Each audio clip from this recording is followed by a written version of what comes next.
Won't you break my heart and come back, dear? We can be codependent again. Hi, I'm Jacob Haller. I'm a singer-songwriter in Providence. And a couple of years ago, I recorded my first CD, Mistaken Identity. And I'm really happy with that CD and still proud of it. But a couple of years have passed. I have a band now, Jacob Haller and the Running Commentary. The band has really changed things a lot. For instance, listen to this recording.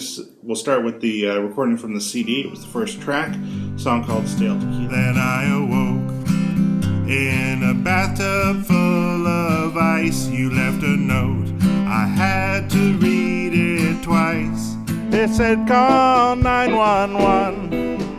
I stole your kidney, thanks for the fun. I felt myself start to fall apart. I know you took my kidney, but you also stole my heart. And I woke up, the taste of stale tequila in my mouth. I looked around, I was all alone. How could you do it? You were so beautiful. So when we had our first practice and I heard that song performed by them, I knew that my music was in good hands. The other musicians, by the way, are Natalie Markward, a great electric guitarist, and Joe Auger, the drummer, also an excellent musician. And so I would really like to have professional recordings of these guys doing my music. And so I think it's time to come out with a new CD. And I'm also excited about the CD design. The first CD design was done by Serena Andrews, who did an excellent job. This time I've asked a great local artist, C.W. Rowley, to design this front cover, and he's agreed to do that. So I'm really psyched to see what he's going to come up with. Of course, the other question is, do I have any new songs? And the answer to that is yes. I've got some songs about avocados and beer and what they might symbolize in a relationship. I got songs about drug use, as always. Songs about knitting, also as always.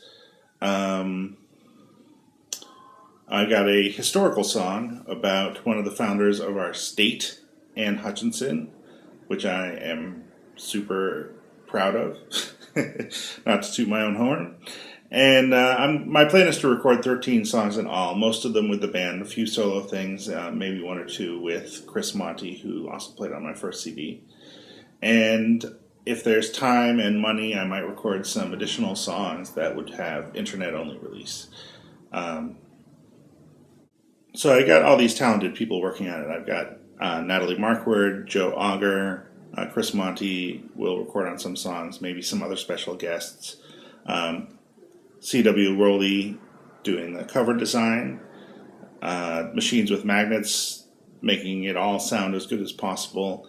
And that is just so exciting to me to know that all those people are going to work to make my dream a reality.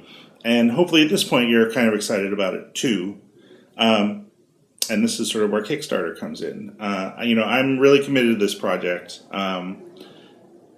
And this CD will be recorded one way or another. It's just a question of how many songs can I record and how quickly I can bring it out. And if you give any amount of money, if you give $100, certainly that would be great. If you give $1, either way, you can look at yourself, when the CD comes out, you can look at it and say, I helped to bring this thing out. And hopefully you will feel some pride about it. I certainly will.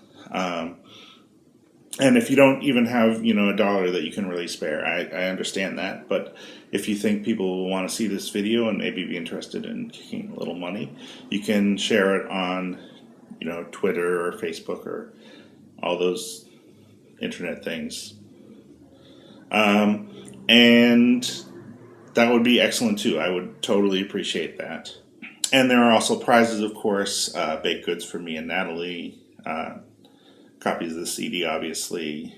I think some art by C.W. Rowley. You'll see a big list of them underneath this video. But yeah, so I guess that's about it. I really hope that you can contribute to this thing. I think it's going to be great, and I think you'll enjoy it. And that's it. Thanks for your time, and I guess we'll go out on a little song. Well, Anne Hutchinson was a mighty woman. She was the daughter of Francis Marbury, and she was put on trial in 1637 for preaching in that Boston colony. Lord, Lord, preaching in that Boston colony. Well, the governor said to Anne Hutchinson, well, you've broken that biblical law, for a woman's place is in honoring her husband, not speaking out in church at all. Lord, Lord, speaking out in church at all. Well, let me read to you from the Bible.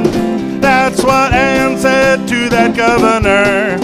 It says that my duty as an elder woman is to teach those that are younger. Lord, Lord, teach those that are younger.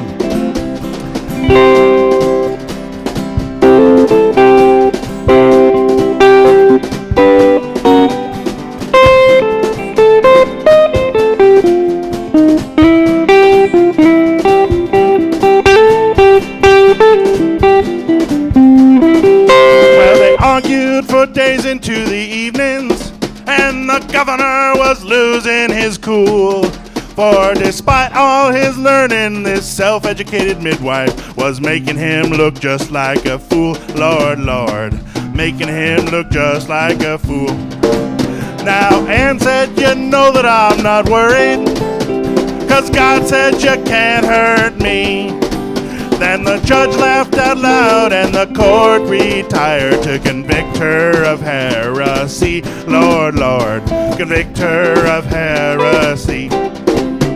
Now some might say the moral of the story is the danger of too much pride.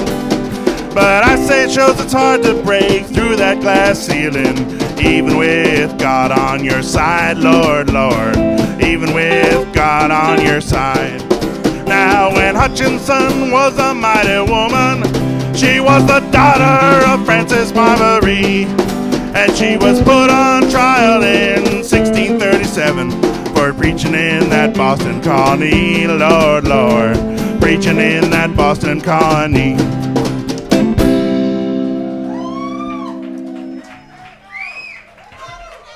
Thank you.